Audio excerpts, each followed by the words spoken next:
हर रंग में तू, हर बू में तू, हर जा में तू, हर दम। हर रंग में तू, हर बू में तू, हर जा में तू, हर दम। देखता हो जिधर चाहता हो आपके रहम करो। देखता हो जिधर चाहता हो आपके रहम करो। আল্লাহরে না চিনলে তো বান্দা মোলাকাতের চিন্তা আসবে না। হুজুরের গুণগান শুনলাম অনেক, মনটা চায় একটু হুজুরের দেখবো। এত সুন্দর হুজুরের গুণগান, এই এত সুন্দর বিল্ডিংটা বানাইলো কে? এক রাজমিস্ত্রি, তাই নাকি? কহা এত সুন্দর লোকটা, অনেক সুন্দর কারিগর। আমার বাড়ি করলে এই ইঞ্জিনিয়ারটারে ডেকে নিব, রাজমিস্ত্রিটারে ডেকে নিব।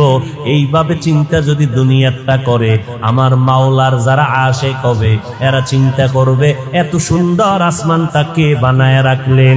কয় যে এত সুন্দর আসমান বানাইলেন, ওই বানানেওয়ালা আল্লাহ না জানি আরো কত সুন্দর।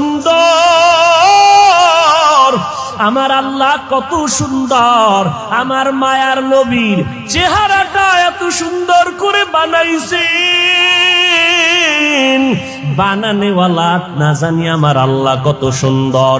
ইউসুফ নবীর চেহারাটা এত সুন্দর, যিনি বানাইছেন তিনি আল্লাহ না জানি কত সুন্দর।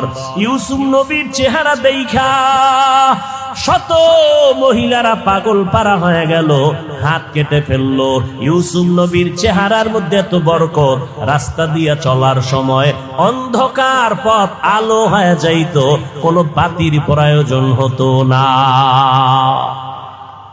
বাসুলাইমা দাদে মুলকো সরওয়ারি সদমতি এ খাতে মশদে ওয়াপরি। দাউদ আলাইহিস সালাম এমন এক সময় জমিনের মধ্যে পদার্পণ করেছিলেন, যেই সময় অস্ত্রের বাহাদুরি চলত বেশি। আল্লাহ তাআলা নবীদেরকে মুআজিজা দান করতেন, অলৌকিকতা, অস্বাভাবিক ঘটনা। দাউদ নবীর অস্বাভাবিক আল্লাহ তাআলা দান করেছেন এমন এক পাওয়ার, লোহা হাতে স্পর্শ লাগলেই মোমের মতো দুর্বল হয়ে যেত। দাউদ আলাইহিস সালাম মোমের মতো নরম হওয়া লোহা দিয়ে অস্ত্র বানাইয়া বাজারে বিক্রি করতেন।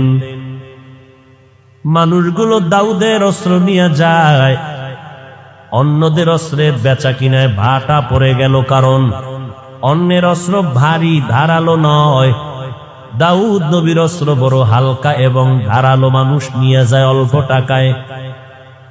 এই অবস্থা দিয়া দাউদ নবী তার জীবিকা নির্বাহ করতেন।